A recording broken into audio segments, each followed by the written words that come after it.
মানুষ কুকুর পালন করে, কুকুর প্রত্যেক দিন মাংস খায়, কুকুরের পিছনে খরচ হয় মাসে 50,000 টাকা। এটা খুব গর্ব নিয়ে অনেকে বলেন এবং বলেন মানুষকে বিশ্বাস করা যায় না, কিন্তু কুকুরকে বিশ্বাস করা যায়। অথচ ওই বাইরের কাজের লোক, দারোয়ান, ড্রাইভার, তাদের মাসিক বেতন 10 থেকে 15,000 টাকা।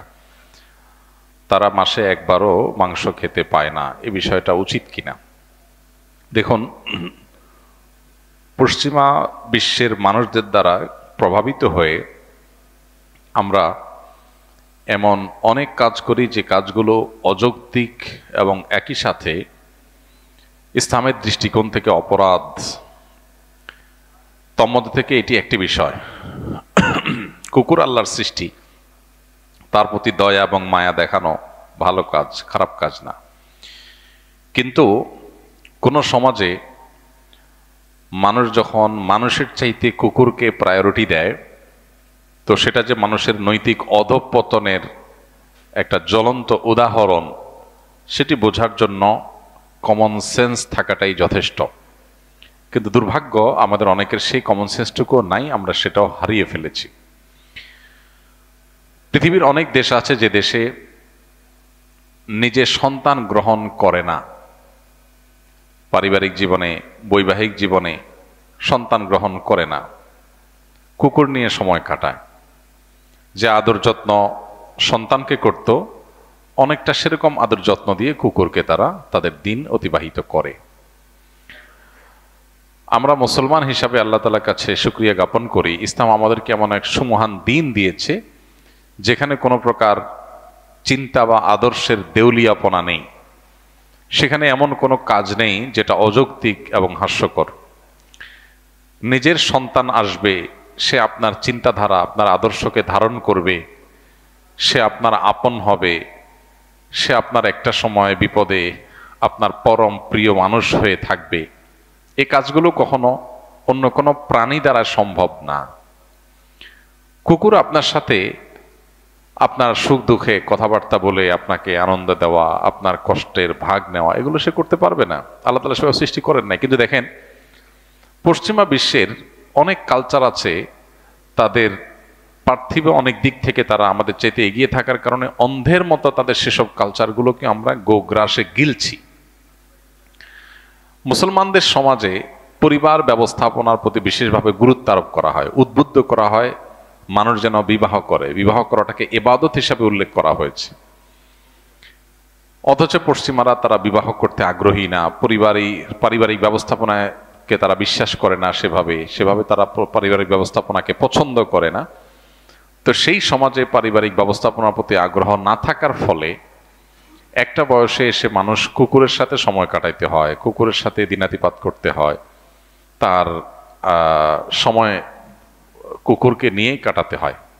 বিশেষ করে যখন বার্ধক্য আসে, তখন দেখা যায় সবার হাতে হাতে একটা কুকুর, কারণ এছাড়া কোনো মানুষ নেই। আর মুসলমানদের একজন বৃদ্ধ মানুষ তার বার্ধক্যে আসলে আমরা দেখি তার আশেপাশে নাতি পুতি, ছেলে মেয়ে, তারা তাকে চারপাশে ঘিরে ধরে।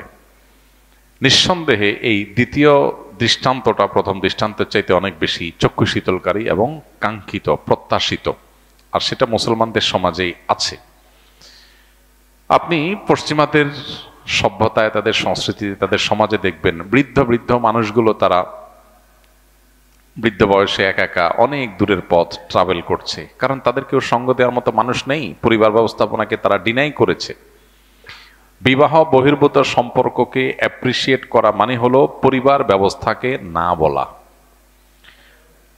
বৈবাহিক সম্পর্ককে যত বেশি আপনি অ্যাপ্রিসিয়েট করবেন, তত বেশি পারিবারিক বন্ধন স্ট্রং হবে, মানুষের ধারা পৃথিবীতে টিকে থাকবে।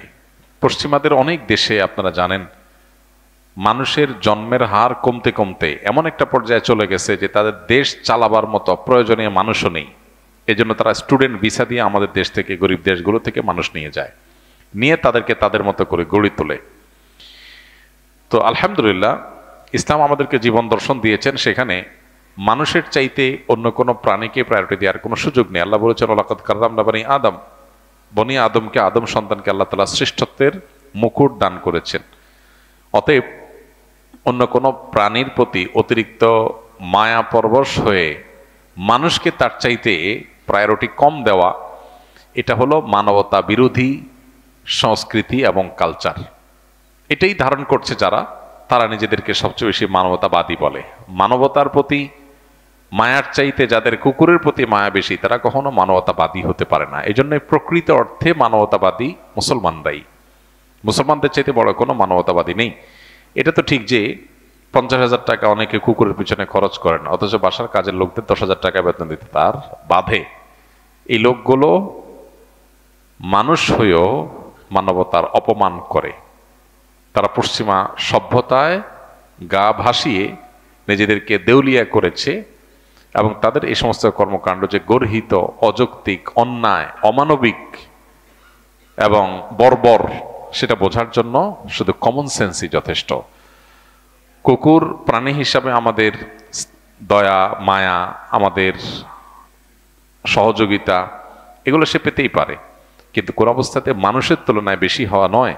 আর ইসলাম কোন অবস্থাতে আমাদেরকে বাসা বাড়িতে কুকুরকে আমাদের সাথে থাকার সুযোগ রাখেনি।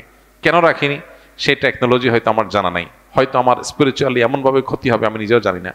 এই জন্য আল্লাহর প্রতি ঈমান আমাদের থাকবে, এবং যারা এরকম করছে তাদের জন্য আমরা হেদায়েতের দোয়া করি। আল্লাহ তাআলা তাদের সুবিবেচনা, সুবোধ, সুস্থ চেতনা এবং চিন্তা দান করুন।